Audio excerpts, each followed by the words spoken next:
Believe to begin again. The other day I was looking through my desk, you know, that drawer that has a catch-all, we have your keys, and I was trying to find something in there, and I was looking at the bottom of it, and all of a sudden I saw something that made my heart just stop. It was a tooth, a little tiny tooth, and it had been in that desk drawer here at the church for many years. It belonged to my son.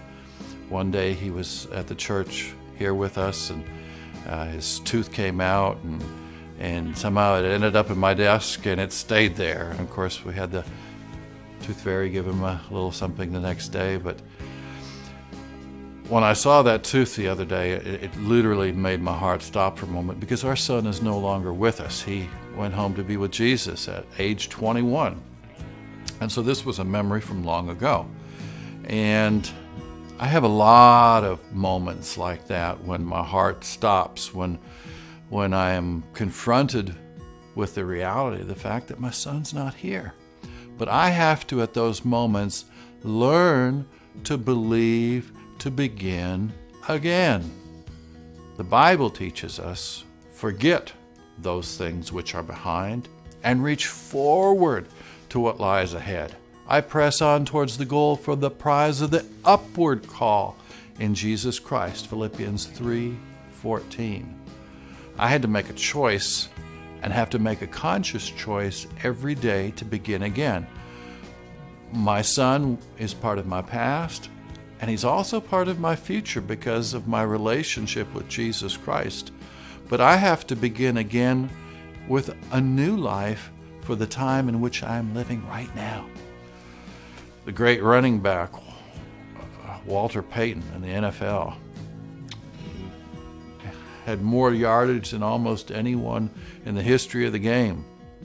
And yet when you break it down, you realize that it comes in very small increments.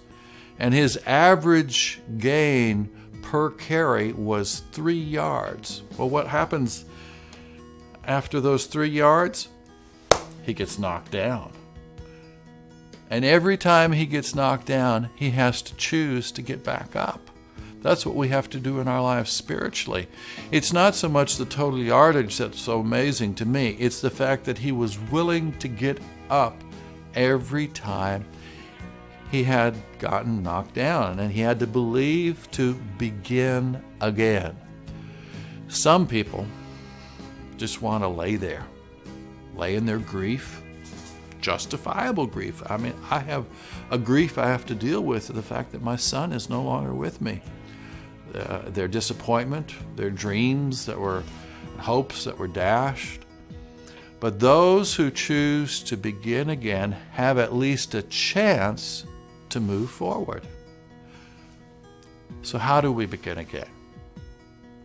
First, we have to lay aside the past. That's a very conscious choice. You look at great basketball players, whether it be a Kobe Bryant or some other one of the greats in any sport, on any given day, they can actually lose a game. And you can see the emotion that's involved with them when they're playing that game right up to the last second. And they'll get angry, and they'll get frustrated, and they'll try harder. But when the game is over and they've lost, what happens? The really good ones shake it off. They lay it aside, and they make a choice to reach forward. So we have to lay aside the past. We have to reach forward. Reaching forward involves energy. Work not only clears my head, but it helps give me strength. So I take and use energy to reach forward by retraining myself, by learning new things, by studying to show myself a workman approved unto God. Next, 3, we have to set goals. Don't just wish for good things. Plan towards them. Have goals set. 4, look up. Remember, it is the upward call in Jesus. It is not mind over matter. You cannot do it in your own strength. I can't get certain things in my heart removed from me, but I can decide to move forward even with the experiences I have in life. If you're a partner with Jesus in any endeavor, then He must be with you in every step. That won't happen unless you look up in your attitude and in your heart. It is easy to have a gutter mentality kind of thinking. It takes calculated choice to look up. When a house burns down or a flood carries it away, we always hear those little 30-second news bites, and it's always the same message. We lost everything, but we're alive. We can begin again.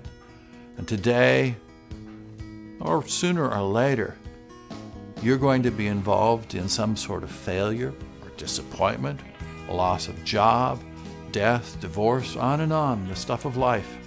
But God wants you to know that you can truly believe to begin again. It's your choice and your opportunity.